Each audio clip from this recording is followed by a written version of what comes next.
इस shabby hat वाले बच्चे को कम मत समझिए। ये भले ही लाचार और गरीब लग रहा है, पर इसके पास एक बहुत शातिर दिमाग है जो आने वाले समय में व्हाइट अमेरिकन और उनके बैंक्स की नींदें उड़ा देगा, बस अपनी सूझबूझ और हिम्मत से। ये छोटा सा बच्चा एक अफ्रीकन अमेरिकन है। इसका नाम है बर्नार्ड, जो शू पॉलिशिंग का काम करता है। वो कहा करता है, ये बहुत इंटरेस्टिंग बात है, बर्नार्ड ने जानबूझकर शू पॉलिशिंग के काम के लिए एक बैंक के सामने की जगह चुनी, जहां उसके customers mostly rich white American थे। उसे शू पॉलिशिंग से मिलने वाली छोटी सी रकम से फर्क नहीं पड़ता था, क्योंकि उसके बदले में बर्नार्ड को लाखों की चीज मिल रही थी। वो धीरे धीरे काम करता ताकि उन अमीर व्हाइट लोगों के फाइनेंशियल सीक्रेट सुन सके, उन्हें समझ सके। उनके जाने के बाद वो अपनी डायरी में सभी इम्पोर्टेंट पॉइंट्स लिख लेता। बर्नार्ड को सिर्फ वो कीमती नॉलेज चाहिए रहती जो वो उन लोगों से सुनता। यहाँ के अलावा उसे ये नॉलेज कहीं भी नहीं मिल सकती थी। इस छोटे से बच्चे की जिंदगी का सिर्फ एक ही मकसद है, बहुत बड़ा बैंकर बनना। बट ऐसा मुमकिन नहीं है, क्योंकि ये एक ऐसे समाज में रहता है जहाँ कलर देखकर इज्जत मिलती है, हुनर नहीं। 1939 टेक्सास में रेसिज्म अपने पीक पर था। अफ्रीकन अमेरिकन को बहुत नीची जाति समझा जाता था। इस ऊंच नीच काले गोरे की लड़ाई के बीच बड़ा हो रहा था बर्नार्ड अपने बड़े ड्रीम्स के साथ। बर्नार्ड के फादर उसे समझाते हैं कि वो जो चाहता है वो कभी नहीं हो सकता, ये फर्क की सीमा कभी नहीं मिटेगी। पर बर्नार्ड की आंखों में चमक थी बदलाव की। 1954 अब 15 साल बीत चुके हैं। बर्नार्ड की शादी हो गई है। आज वो अपनी वाइफ यूनिस और बच्चे के साथ लॉस एंजलिस में शिफ्ट हो रहा है। टेक्सास के मुकाबले रेसिज्म यहाँ उतना सीरियस नहीं था पर उतना ज्यादा नहीं। इसीलिए बर्नार्ड ने फैसला लिया कि अब वो यहीं से अपना बिजनेस शुरू करेगा। बर्नार्ड और उसकी फैमिली एलए में नए थे। वो अपने एक रिलेटिव के वहाँ रुके। उन्हें एक यूटिलिटी रूम में रहना पड़ा। बर्नार्ड यूनिस से प्रॉमिस करता है कि वो जल्दी यहाँ से निकल जाएंगे। तुरंत उसने अपना काम शुरू कर दिया। वो रियल एस्टेट एजेंट बनकर घूमने लगा। वो उन प्रॉपर्टीज को तलाश कर रहा था जो सेल पर थी। जल्द ही अपनी सटीक नजर और दिमाग से उसे एक बहुत अच्छी अपॉर्चुनिटी मिल गई। उसने देखा कि लॉस एंजलिस में जो ब्लैक कम्युनिटी की कॉलोनीज थी वो बहुत क्राउडेड थी। वही व्हाइट लोगों की कम्युनिटी में कई घर खाली पड़े हुए थे। ये बहुत अच्छा मौका था शुरुआत करने का। ब्लैक लोगों को रेंट पर घर की फाइनेंशियल मजबूती की जरूरत थी, पर रेसिज्म की वजह से ऐसा होना इम्पॉसिबल था।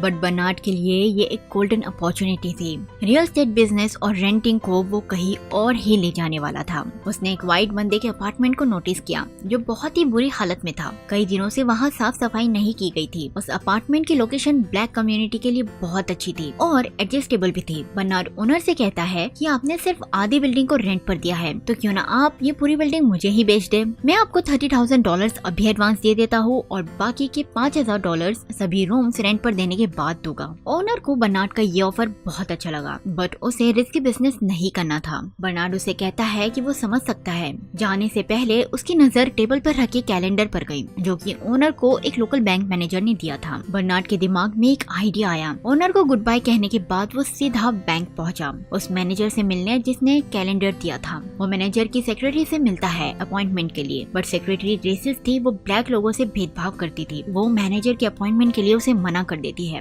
बर्नार्ड बैंक के बाहर ही कई घंटे वेट करता रहा और काफी देर इंतजार करने के बाद मैनेजर बाहर आया। बर्नार्ड ने उसे तुरंत रोका और कहा कि मैं आपके एक वीआईपी कस्टमर को बहुत करीब से जानता हूँ और जो बिजनेस मैं करने जा रहा हूँ वो उन्हें बहुत फायदे देगा। मुझे उम्मीद है कि आप मेरे लोन को रिजेक्ट नहीं करेंगे। बट बैंक का मैनेजर तो बिना कुछ सोचे समझे ही बर्नार्ड को रिजेक्ट कर देता है। उस रात बर्नार्ड को अपार्टमेंट के ओनर ने फोन किया और पूछा कि क्या तुमने मेरा नाम यूज किया था लोन पाने के लिए। बेचारा बर्नार्ड मरता क्या ना करता, उसके पास कोई ऑप्शन नहीं बचा। वो शर्मिंदा होकर ओनर से माफी मांगता है, बट सरप्राइजिंगली ओनर उसे गुस्सा नहीं था, बल्कि वो तो बर्नार्ड की तारीफ कर रहा था, उसकी लगन और कोशिश के लिए कि उसने हार नहीं मानी और अपना मकसद पाने के लिए कोशिश कर रहा है। उसके बाद ओनर ने एक ऐसी बात कही जिससे बर्नार्ड की पूरी जिंदगी बदलने वाली थी। ओनर ने बर्नार्ड को कहा कि वो लोन पाने के लिए उसकी मदद करेगा। बर्नार्ड को अपनी जिंदगी का पहला लोन मिल गया। उसके बाद उसने वो बिल्डिंग भी खरीद ली। एक ओल्ड व्हाइट लेडी अभी शॉपिंग से लौटी है। वो ब्लैक अफ्रीकन अमेरिकन को अपने दरवाजे पर देखकर शॉक हो गई। तेज आवाज में उसने कहा, तुम यहाँ क्या कर रहे हो। बर्नार्ड ने बड़ी कामली उसे जवाब दिया, मैं बिल्डिंग को रेनोवेट कर रहा हूँ। ओल्ड लेडी फिर से बड़े मीन फेस के साथ कहती है,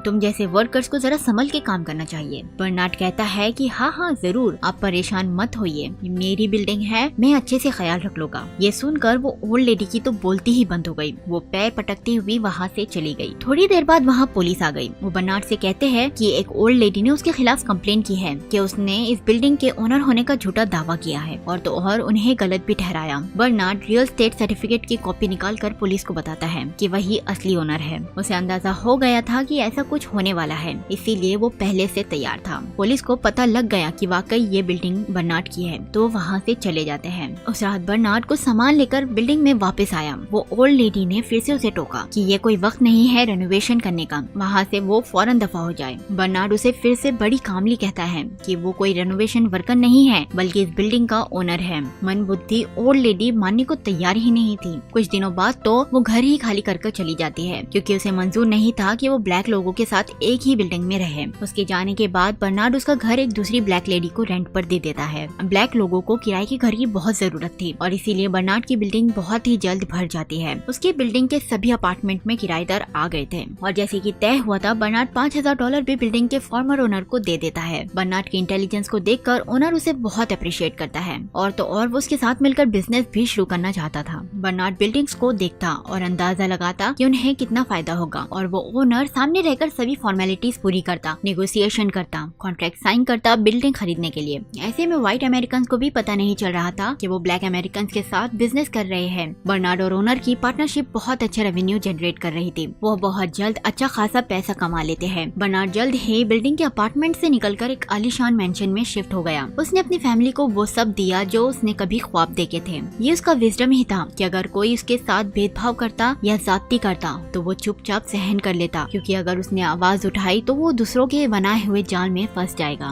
उसका सिर्फ एक ही मकसद था, बहुत पैसा कमाना। बर्नार्ड की जिंदगी में सब कुछ अच्छा चल रहा था, पर कहते हैं ना, वक्त हमेशा एक जैसा नहीं रहता, चाहे बुरा हो या अच्छा। बर्नार्ड का पार्टनर काफी बूढ़ा हो गया था और कुछ ही सालों के बाद वो अचानक मर जाता है। उसका कंपनी में जो शेयर था वो उसकी वाइफ को मिल गया और उसकी वाइफ पक्की रेसिस्ट थी। उसे ब्लैक अमेरिकन से नफरत थी। वो बर्नार्ड से कोऑपरेट करने के लिए तैयार ही नहीं थी। वो बर्नार्ड के सारे शेयर्स बहुत कम प्राइस में खरीदना चाहती थी और अगर बर्नार्ड विरोध करेगा तो वो उसे कोर्ट ले जाएगी। जरा सोचिए, उस वक्त में अगर ब्लैक और व्हाइट के बीच केस चलता तो कोर्ट किसको फेवर करेगी। लेकिन बर्नार्ड अपने साथ जाती नहीं होने देना चाहता था, इसीलिए वो कोर्ट में जाने का डिसाइड करता है। उसे ओनर के साथ रिलेशन साबित करना होगा, जिसके लिए उसे गवाह चाहिए और सिर्फ एक ही इंसान था जो गवाही दे सकता था, वो था बैंक मैनेजर। बर्नार्ड उसे बात करने जाता है, लेकिन मैनेजर तो ऑलरेडी ओनर की वाइफ के साइड हो गया था। बहुत मजबूर और निराश होकर बर्नार्ड खड़ा था। वो बैंक को नजर भर के देखता है।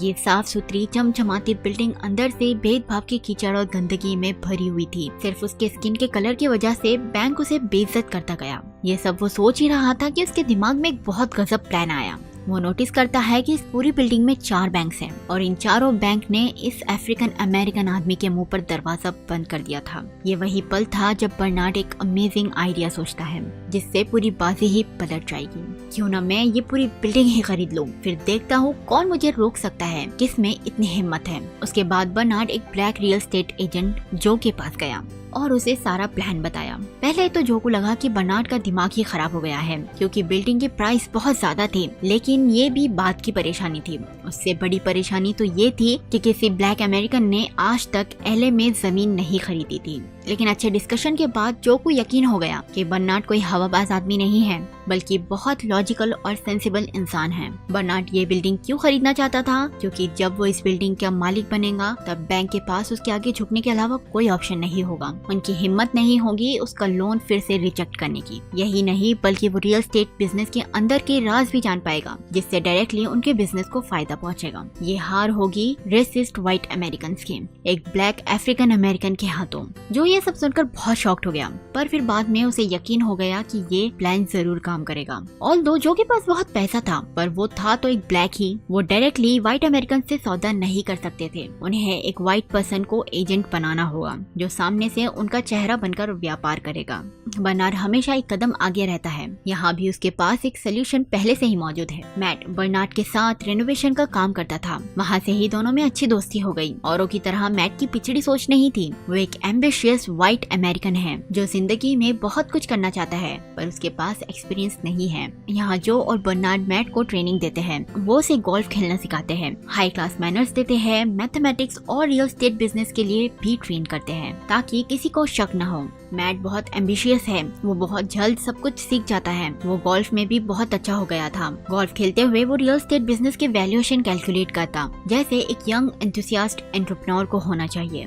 गोल्फ कोर्स पर उसे बिल्डिंग का ओनर मिल गया। ऑफ कोर्स ये मीटिंग जो ने सेट की थी, उनके बीच अच्छी बातचीत होती है। ट्रेनिंग जो दी गई थी, मैट को मौका भी मिल गया बिल्डिंग को खरीदने का। नेगोशिएशंस वो बाद में करने का डिसाइड करते हैं, लेकिन मैट नर्वस हो रहा था। उसे नहीं पता था कि ये कैसे करना है, बिल्डिंग का सही दाम कैसे लगाए। बर्नार्ड यहाँ उसकी हेल्प करता है। वो ओनर से मीटिंग के पहले उसे सब तैयार करके देगा, बोलेगा मैट, पर अल्फाज हो गए बर्नार्ड के। बर्नार्ड रात में जाकर बिल्डिंग को ऑब्जर्व करता है, कितने फ्लैट्स की लाइट ऑन है और कितनों की ऑफ। ये देखने के बाद उसे पता चल गया कि कितने फ्लैट्स खाली पड़े हुए थे।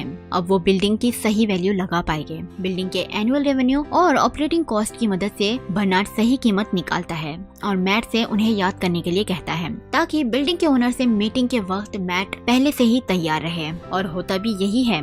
बिल्डिंग का ओनर मैट के सामने बिल्डिंग की बहुत बड़ी बड़ी बातें कर रहा था, पर मैट उससे 2 कदम आगे था थैंक्स टू बर्नार्ड। ये देख ओनर और उसके साथ जो अकाउंटेंट बैठा था शॉक रह गए। रियल एस्टेट की इतनी समझ एक नौजवान लड़के में कैसे है? ये एक मैथमेटिक्स जीनियस है और इसे बेवकूफ बनाना बहुत मुश्किल। और जो प्रॉपर्टी उन्हें पहले $2.4 मिलियन में ऑफर हुई थी, वो बस $1.56 मिलियन में मिल जाती है, सिर्फ बर्नार्ड की रियल एस्टेट नॉलेज की वजह से। He is such a smart businessman. अब उसके बाद से ही जब भी बर्नार्ड बिल्डिंग में अंदर जाता या बाहर जाता, चारों बैंक्स के प्रेसिडेंट आकर बर्नार्ड से हाथ मिलाते, उसे इज्जत देते। यहाँ तक कि वो मैनेजर जिसने एक वक्त में बर्नार्ड की इंसल्ट की थी, वो भी शॉक में चला गया। अब उस बिल्डिंग के बैंक्स बर्नार्ड और जो की मुट्ठी में थे। बैंकिंग की मदद से वो दोनों अपने रियल एस्टेट के बिजनेस को आसमान की ऊंचाइयों पर ले जाते हैं। उन्होंने अपने बलबूते पर ही लॉस एंजलिस में काले और गोरे की सीमा खत्म कर दी थी। जहाँ ब्लैक अफ्रीकन अमेरिकन को घर किराए पर नहीं दिया जाता था, वहाँ अब वो व्हाइट अमेरिकन के साथ उनकी सोसाइटी में रहते थे। इतना ही नहीं, लोन्स लेकर प्रॉपर्टीज भी खरीद रहे थे। इसके लिए जो और बर्नार्ड का बहुत नाम भी हुआ। अब कई सालों के बाद बर्नार्ड अपनी फैमिली को उसके होम टाउन टेक्सास में ले जाता है, फादर ब्रिटेन से मिलने। डिनर के बाद ब्रिटेन बर्नार्ड से कहते हैं, तुमने कर दिखाया, मैं बहुत प्राउड फील कर रहा हूँ तुम पर, तुम्हारी तरक्की देखकर। अगले दिन बर्नार्ड अपने बेटे को लेकर टाउन में वॉक पर जाता है। चलते चलते वो वहाँ पहुँच गए जहाँ से बर्नार्ड ने शुरुआत की थी। वो उस बैंक के सामने खड़े थे जहाँ बर्नार्ड शू पॉलिशिंग करता था। वहाँ उसे एक बच्चा मिला जो उसी की तरह शू पॉलिशिंग कर रहा था। बर्नार्ड उसे देखकर इमोशनल हो गया। उसकी पूरी जिंदगी उसकी आंखों के सामने आ गई। उसी वक्त से उसने ठान लिया कि अब वो टेक्सास में भी अपने लोगों के लिए कुछ करेगा। दूसरे दिन वो तुरंत जो के पास गया और उसे बताया कि उन्हें टेक्सास में मेनलैंड बैंक को खरीद लेना चाहिए। ये सुनकर जो कहता है कि क्या तुम्हारा दिमाग खराब हो गया है, क्योंकि टेक्सास में रेसिज्म हद से ज्यादा था, बहुत ज्यादा। लेकिन बर्नार्ड अड़ गया था। वो उसे कई वजह बताने लगा। फाइनली जो हाँ कर देता है। वो उसकी हेल्प करने के लिए मान जाता है। उन्हें फिर से मैट की जरूरत थी। उन्होंने फिर एक बार उसे आगे रखा बैंक के ओनर से डील करने के लिए। बैंक के 2 ओनर थे, रॉबर्ट फ्लोरेंस जूनियर और सीनियर। मैट उनसे अलग अलग मिलता है और डील की वैल्यू डिस्कस करता है। एक वक्त पर जूनियर फ्लोरेंस को मैट पर शक हो गया, पर फिर भी सीनियर फ्लोरेंस ने मैट और उसके पार्टनर्स को बैंक बेच दिया। अब क्योंकि मेनलैंड बैंक भी उनके हाथ में था, बर्नार्ड ने अपना काम शुरू कर दिया और अपने फेलो अफ्रीकन अमेरिकन की हेल्प करने लगा इजीली लोन्स पाने के लिए, ताकि वो प्रॉपर्टीज खरीद सके। उसका इरादा नेक था। वो चाहता था कि उसकी कम्युनिटी के लोगों को भी फेयर चांस मिलना चाहिए, खुद की जमीन खरीदने का, पैसे कमाने का, औरों की तरह सर उठाकर जीने का। सब कुछ बहुत अच्छा जा रहा था। कई लोगों की मदद भी हो रही थी, पर फ्लोरेंस जूनियर कई दिनों से उन पर नजर रखे हुए था। वो बैंक्स के दिए गए लोन्स को इन्वेस्टिगेट करना शुरू कर देता है। वो मैट का पीछा करते हुए बर्नार्ड और जो तक भी पहुंच गया। वो उन्हें लोन्स को लेकर कन्फ्रंट करता है। उसने उन्हें एक लेटर दिखाकर धमकी दी। ये लेटर यूएस ट्रेजरी डिपार्टमेंट का था, जो अगले महीने बैंक इंस्पेक्शन के लिए आने वाले थे। जूनियर फ्लोरेंस के जाने के बाद वो परेशानी में पड़ गए कि अब आगे उन्हें क्या करना चाहिए। इस पर मैट सजेस्ट करता है कि क्यों ना वो एक और बैंक खरीद ले और मेनलैंड बैंक के सारे प्रॉब्लमेटिक लोन्स को उस बैंक में ट्रांसफर कर ले। उन्होंने मार्लिन मोर का बैंक खरीदने का डिसाइड किया। बर्नार्ड कहता है कि मेन प्रॉब्लम तो ये है कि बैंक में रहकर कौन ऑपरेट करेगा, जिस पर मैट खुद कहता है कि उसे बैंक को चलाने दिया जाए, वो बैंक में रहकर ऑपरेट करेगा। बर्नार्ड इस आइडिया से ज्यादा खुश नहीं था, पर वो बाद में मान जाता है इस शर्त पर कि यूनिस मैट पर नजर रखेगी। अब मैट का नए बैंक में फुल कंट्रोल था, जैसे कि वो चाहता था। वो लॉयर से मिलकर लोन कॉन्ट्रैक्ट साइन करना शुरू कर देता है। थोड़ी देर बाद उसे फ्लोरेंस जूनियर का कॉल आया, जो उसे बताता है कि कई क्लाइंट्स अपना सारा पैसा विड्रॉ करना चाहते हैं मेनलैंड बैंक से, जो कि जूनियर फ्लोरेंस की चाल थी। सिचुएशन बद से बदतर हो जाती है जब फेडरल बैंक का एग्जामिनर अचानक मार्लिन बैंक में आ जाता है इंस्पेक्शन के लिए। मैट की हेल्प करने के लिए बर्नार्ड ने जैनिटर का गेटअप ले लिया ताकि वो मैट के पास रह सके मीटिंग के वक्त पर, लेकिन उससे कुछ फर्क नहीं पड़ता क्योंकि उस इंस्पेक्टर को लोन्स में बहुत गड़बड़ी लग रही थी। उस इंस्पेक्टर ने सभी ब्लैक अमेरिकन के लोन को डिसअप्रूव कर दिया और जो लोन्स एप्लीकेशंस में कई कमियां थी उन्हें अप्रूव कर दिया। बर्नार्ड बहुत गुस्सा था। बाद में उन्हें पता चलता है कि ये सब जूनियर फ्लोरेंस का किया धरा है। इन सब के पीछे जूनियर फ्लोरेंस था। ये मौका उसे इसलिए मिला क्योंकि मैट ने बैंक चलाने की जल्दी में एक गड़बड़ी कर दी थी। उसने जूनियर फ्लोरेंस के सजेस्ट किए हुए लॉयर को हायर कर लिया और ऑब्वियसली जूनियर फ्लोरेंस अच्छा लॉयर तो बताएगा नहीं, इसीलिए उसे पता चल गया कि लोन्स में गड़बड़ी है। रात में जो और बर्नार्ड मैट के पास जाते हैं और उससे कहते हैं कि उनके पास अब एक ही रास्ता है इस प्रॉब्लम से बाहर निकलने का, उन्हें मार्लिन के बैंक को छोड़ना होगा। मैट अपने हाथ से बैंक जाने देना नहीं चाहता था, इसीलिए वो एक कदम उठा लेता है बिना अपने पार्टनर्स को बोले। लेकिन अगले दिन ही जो को पता चल गया कि मैट कुछ करने वाला है। वो फौरन मेनलैंड बैंक पहुंचे। जो मैट से लोन्स के बारे में पूछता है कि क्या सभी लोन्स ट्रांसफर हो गए।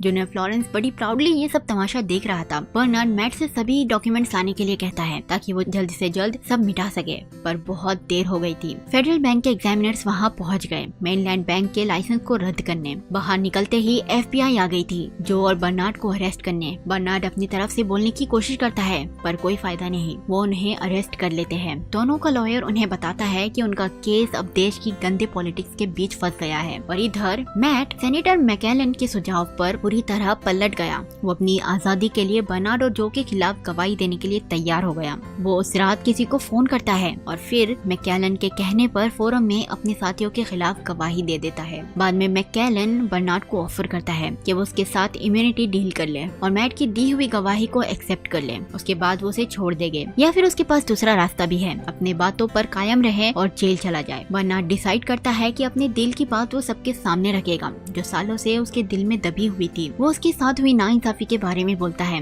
रेसिज्म के बारे में कहता है जो कई सालों से उसके ऊपर बीत रही थी। वो उनके सामने झुका नहीं बल्कि अपनी प्राइड के साथ जेल चला गया। हियरिंग के बाद जो और बर्नार्ड की सारी प्रॉपर्टीज, पैसा, सब कुछ जब्त कर लिया जाता है और उन्हें जेल भी हो गई। जूनियर फ्लोरेंस ने बहुत कम कीमत पर मेनलैंड बैंक को खरीद लिया। मैट पर कोई चार्जेस नहीं लगे, वो आजाद था। कई सालों बाद बर्नार्ड और जो जेल के बाहर आते हैं। यूनिस बर्नार्ड और जो को देखकर बहुत हैरान थी क्योंकि वो अपना सब कुछ खोने के बाद भी खुश थे। यहाँ बात तो कुछ और ही थी। वो खुश थे क्योंकि उनके पास अब भी प्रॉपर्टीज थी, बल्कि वो तो बहामास में नेबर्स हैं। यूनिस को ये सुनकर यकीन नहीं हो रहा था। वो पूछती है कि ऐसा कैसे हो सकता है। अब यहाँ पता चलता है कि सब बर्नार्ड का प्लान था। दरअसल मैट ने टेस्टिमनी के पहले जिसे फोन किया था वो बर्नार्ड था। वो बर्नार्ड को मैकेलन के ऑफर के बारे में बताता है और उससे माफी भी मांगता है। बर्नार्ड ने मैट से एक हेल्प मांगी इससे पहले कि गवर्नमेंट उनकी सारी प्रॉपर्टीज जब्त कर ले। खैर ये मूवी यही एंड हो जाती है।